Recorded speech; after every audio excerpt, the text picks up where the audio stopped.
এই দেশের জনগণের সেন্টিমেন্ট হচ্ছে আল্লাহর উপরে বিশ্বাস এবং আস্থা, বিসমিল্লাহির রহিম, এগুলো আমাদের সংবিধানে থাকবে।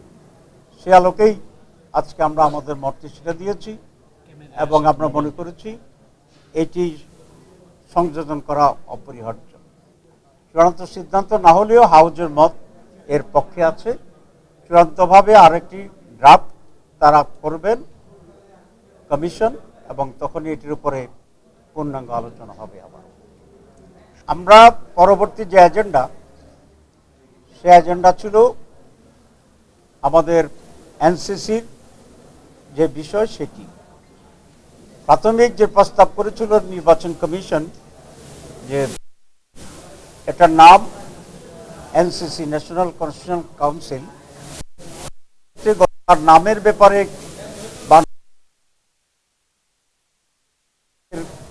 কিছুটা বিভ্রান্তি হতে পারে বলে অনেক আশঙ্কা করেছিলেন।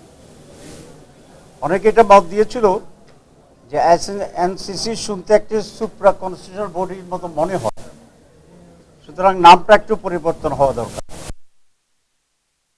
কমিশন সংশোধিত একটা নাম দিয়েছে, সাংবিধানিক এবং সংবিধিবদ্ধকরণ সংস্থাগুলোর নিয়োগ সংস্থা, নিয়োগ কমিটি, নিয়োগ অথরিটি। এটা নিয়ে আজকে আলোচনা হয়েছে যে বাংলাদেশে যে সমস্ত সাংবিধানিক কমিটিগুলো আছে, যেমন ইলেকশন কমিশন আছে, পাবলিক সার্ভিস কমিশন আছে, দুদক আছে, এবং আপনার পাবলিক অ্যাকাউন্টসের যারা আছে সেই সমস্ত কমিশন আছে,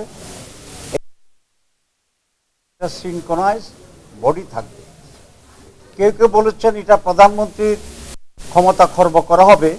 আসলে বিষয়টি এরকম নয়, কারণ এই সমস্ত সংস্থার নিয়োগ আগেও কোনো প্রধানমন্ত্রীর মাধ্যমে হতো না।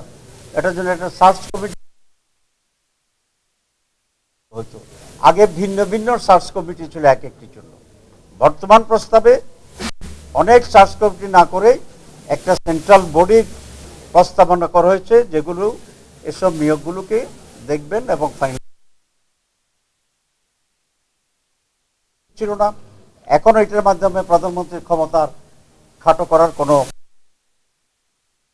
যে বডিটা প্রস্তাব করা হয়েছে সেখানে আগে প্রেসিডেন্ট এবং চিফ জাস্টিস ইনক্লুড করেই তারা এটা করেছিলেন। আমরা আমাদের রিটেন যে প্রস্তাব দিয়েছিলাম সেখানে আমরা বলেছিলাম যে যেহেতু রাষ্ট্রের প্রধান ব্যক্তি প্রেসিডেন্ট এবং জুডিশিয়ারির প্রধান ব্যক্তি চিফ জাস্টিস, সুতরাং তাদেরকে এই কমিটিতে না রেখে তাদেরকে এর আওতায় রাখা দরকার। কোনো ক্রাইসিস যাতে হয় যখন ওই কাছে করা হয়। পরবর্তীতেও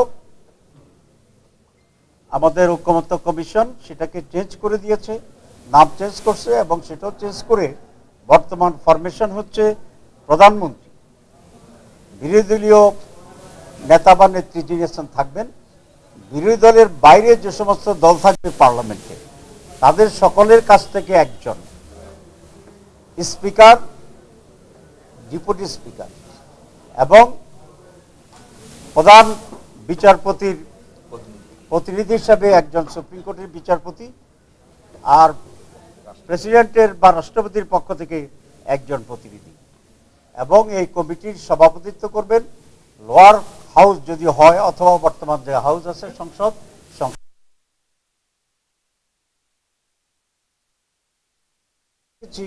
কমপ্লিট আছে আলোচনা। বোধ হয় একটি দল ছাড়া আর সকলেই এখন পর্যন্ত যে মত দিয়েছে সকলেই একমত পোষণ করেছে। বাংলাদেশ জামাতের কমিটি এবং সংসদের নাম সম্পূর্ণ একমত, কারণ বাংলাদেশে আজকে যে নৈরাজ্য তৈরি হয়েছে, একক ক্ষমতা একটি দায়ী, এবং এরকম একান্তই দলীয় অযোগ্য লোকদেরকে নিয়োগ দেওয়া একটা বিরাট সমস্যা। যেমন আজকে আমরা বলছি যে আওয়ামী লীগের তারা এখনো সচিবালয়ে বসে আছে, এখনো পুলিশ সার্ভিসে আছে। এটা কেন হয়েছে? যে আওয়ামী লীগ ক্ষমতায় থাকতে দলীয় লোকদেরকে নিয়োগ দেওয়ার কারণে তাদেরকে এখনো সেখান থেকে সরানো যাচ্ছে না। সুতরাং এটা খুব ইম্পর্টেন্ট। আর যে একটি দল যারটা বলেছেন সেটা বড়দের নিচে তারা একটু পরে এসে ব্রিফিং করবে বাংলাদেশ ন্যাশনালিস্ট পার্টি।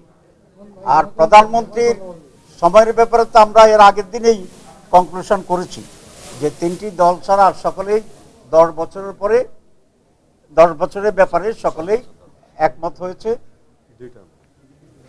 2 টার্ম নয়, ম্যাক্সিমাম 10 বছর in the whole life time, জীবনে 10 বছরের বেশি আর হইতে পারবে না। এটা টার্ম 2টা হইতে পারে, পার্লামেন্ট যদি মাঝপথে ভেঙে যায় তাহলে এটা 3টা হইতে পারে।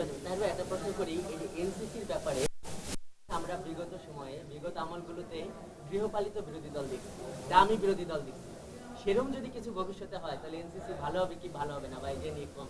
আচ্ছা, যদি এনসিসি না থাকে তাহলে তো এককভাবে সরকারি দলের প্রাধান্য থেকে যাচ্ছে, যেটা এখন আছে। প্রস্তাব করেছি, তারপরে যদি গৃহপালিত হয় তো তাহলে পশুদের জবাই ইচ্ছা মতো হয়ে যাবে।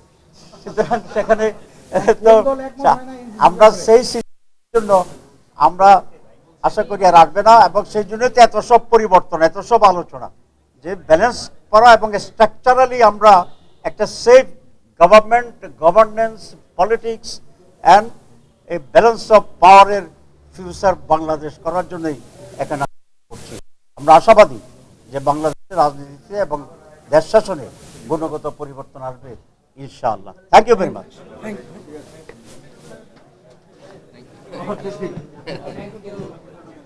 কি বলবো নাকি কিছু?